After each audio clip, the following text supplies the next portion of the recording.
प्यारे अजीज दोस्तों, जादू को आप किस तरह यानी कि ख़त्म करेंगे, बंदिश को आप किस तरह यानी कि ख़त्म करेंगे, नजरेबाद को आप किस तरह यानी कि ख़त्म करेंगे, उसी की मुख्तलिफ आज के टॉपिक पर बात करेंगे।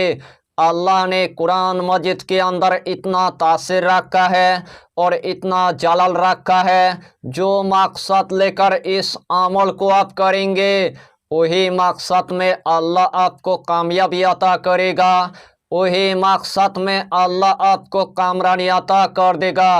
अगर आपके ऊपर खब्बी से अरवा की असर हो चुका है, अगर आपके ऊपर जिन्नत की असरत हो चुका है, अगर आपके ऊपर जादू की असरत हो चुका है, अगर आपके ऊपर बंदिश की असरत हो चुका है, अगर आपके ऊपर आसिफ की असरत हो चुका है, अगर आपके ऊपर नजरेबाद की असर हो चुका है, हासिदिन ने आपके ऊपर इतना हसद किया है, उसी दिन से आपका जिस्म पूरी तरह से ख़त्म हो चुका है, उसी दिन से आपका जिस्म पूरी तरह से बर्बाद हो चुका है।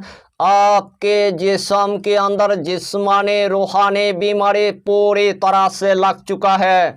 उस दिन से आपके घर के अंदर आपको कोई भी खैरो बरकत देखने को नहीं मिलता है। उस दिन से आपके दुकान के अंदर आपको कोई भी खैरो बरकत देखने को नहीं मिलता है। उस दिन से आपके कारोबार के अंदर आपको कोई भी खैरो बरकत देखने को नहीं मिलता है। एक बला आपके घर से यानी कि ख़त्म नहीं हुआ है, दूसरे बला आपके घर में यानी कि पहुंच गया है, दूसरे बला आपके घर से यानी कि ख़त्म नहीं हुआ है, तीसरे बला आपके घर में यानी कि आ चुका है। आपके घर के अंदर आसमानी जादू हो चुका है, आपके घर के अंदर जमीनी जादू हो चुका है, यानी कि आपका दुश्मन ने आपको पूरी तरह से हलाक कर दिया है, आपका दुश्मन ने आपको पूरी तरह से बर्बाद कर दिया है, आपका दुश्मन ने आपको पूरी तरह से नास्ते नाबूद कर दिया है। उस टाइम आपको पूरी तरह से यानी कि मायूस आपको नहीं होना है। सिर्फ एक मर्तबा इस अमल को करने के बाद आपका दुश्मन का नामो निशान ख़त्म हो जाएगा। आपका दुश्मन पत्थर के अंदर सर पटक पटक के पूरी तरह से ख़त्म हो जाएगा। तमाम जादू जिन्नात से आपको छुटकारा मिल जाएगा। यानी कि इस अमल की आपको हम जितना फ़ायदा बताएंगे उतना ही फ़ायदा आपके लिए कम पड़ जाएगा। जितना मर्तबा इस अमल को आप करेंगे उतना ही मर्तबा अल्लाह आपको कामयाबी अता करेगा, उतना ही मर्तबा अल्लाह आपको कामरानी अता कर देगा। तो आइए प्यारे नाजरीन, वो वजीफ़ा कौन सा है आप अच्छी तरह समझ ले। यही अमल आपको ऐसा के नमाज अदा करने के बाद यानी कि एक मर्तबा आपको कर लेना है। इस अमल को करने से पहले 7 बेरी की पत्ते की आपको इंतजाम कर लेना है। जिस टाइम आपने 7 बेरी की पत्ते की आपने इंतजाम कर लिया है, सबसे पहले आपको पाक साफ होने के बाद, वुजू करने के बाद, सबसे पहले आपको एक जायनमाज आपको बिछा देना है। वही जायनमाज पर 7 बेरी के पत्ता यानी कि रख देना है। उस जायनमाज पर आपको यानी कि बैठ जाना है। सबसे पहले आपको 3 मर्तबा यानी कि दुरूद शरीफ आपको पढ़ लेना है। चाहे तो आप दुरूद इब्राहिम पढ़ लीजिए, चाहे तो आप दुरूद गौसिया पढ़ लीजिए, चाहे तो आप छोटा सा दुरूद आप पढ़ लीजिए, सल्लल्लाहु ताला अलैहि वसल्लम, सल्लल्लाहु ताला अलैहि वसल्लम, सल्लल्लाहु ताला अलैहि वसल्लम। यह छोटा सा दुरूद 3 मर्तबा पढ़ने के बाद एक बेरे के पत्ता आपको हाथ के अंदर उठाना है। सबसे पहले आपको 3 मर्तबा यही दोनों इसमें आजम यानी कि आपको पढ़ना है, या कहारो या जब्बारो, या कहारो या जब्बारो, या कहारो या जब्बारो। यही दोनों इसमें आजम यानी कि 3 मर्तबा आपको पढ़ना है। उसके बाद सूरा कौसर यानी कि 3 मरतबा आपको पढ़ लेना है। बिस्मिल्लाहिर्रहमानिर्रहीम, इन्ना आतैना कल कौसर फसल्ली लिरब्बिका वनहर, इन्ना साने आका हुवल अबूतार। यही सूरा कौसर आपको सिर्फ यानी कि 3 मरतबा आपको पढ़ना है। एक बेरे के पत्ते के अंदर आपको 3 मरतबा यानी कि फूंक मार देना है। एक बेरे के पत्ते के अंदर आपको 3 मरतबा यानी कि दम कर देना है। वही एक बेरे के पत्ता यानी कि साइड में आपको रख देना है। इस तरह आपको दूसरे बेरे के पत्ते के अंदर आपको अमल करना है। इस तरह आपको तीसरे बेरे के पत्ते के अंदर आपको अमल करना है। इस तरह आपको चौथा बेरे के पत्ते के अंदर आपको अमल करना है। इस तरह आपको 5वां बेरे के पत्ते के अंदर आपको अमल करना है।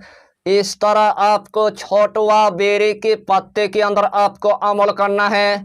इस तरह आपको 7वां बेरे के पत्ते के अंदर आपको अमल करना है। आखिर में आपको सिर्फ यानी कि 3 मरतबा दुरूद शरीफ पढ़ने के बाद 7 बेरे के पत्ते के अंदर आपको 3 मरतबा यानी कि फूंक मार देना है। 7 बेरे के पत्ते के अंदर आपको 3 मरतबा यानी कि दम कर देना है। वही 7 बेरे के पत्ता उठाने के बाद 1 लोटा आपको पानी आपको ले लेना है। 1 लोटा पानी के अंदर 7 बेरे की पत्ता आपको डाल देना है। वही 1 लोटा पानी उठाने के बाद चूल्हे के अंदर आपको अच्छी तरह यानी कि उबाल लेना है। चूल्हे के अंदर 7 बेरे की पत्ता अच्छी तरह आपको गर्म कर लेना है।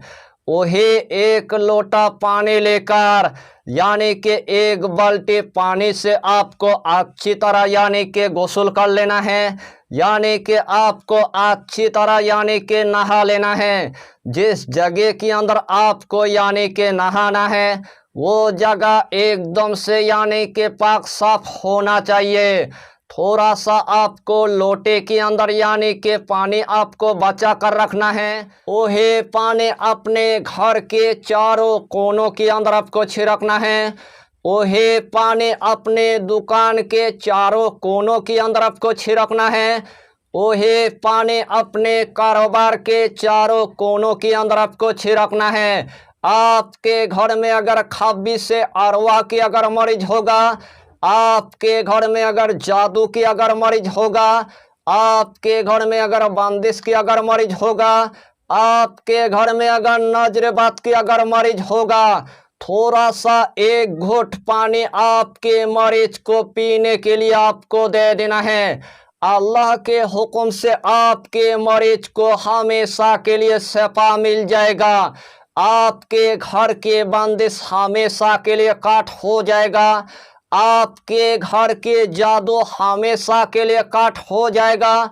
आपके दुकान के बंदिश पूरी तरह से काट हो जाएगा। आपके कारोबार के जादू हमेशा के लिए ख़त्म हो जाएगा। रूहानी के दुनिया में इस अमल को आप 1 मरतबा करके देखिए और तमाम दुश्मन से अपने घर को आप बंदोबस्त कर लीजिए। तमाम जादू जिन्नत से आप पूरी तरह से छुटकारा मिल जाएगा। यही छोटा सा टॉपिक पर आपको इतना ही जानकारी देना था। अगर चैनल पर आपने अगर पहली बार आया है तो चैनल को सब्सक्राइब करके हमारी हौसला को बढ़ाइए और अपना नाम लिखकर हमें कमेंट जरूर कर दीजिए ताकि अल्लाह आपको इस अमल में कामयाबी अता करे। हम भी आपके लिए दुआ करेंगे, हमारा पीरो मुर्शिद आपके लिए दुआ करेगा। फिर मिलेंगे अगला टॉपिक के साथ, तब तक के लिए खुदा हाफिज़, फी अमानिल्लाह।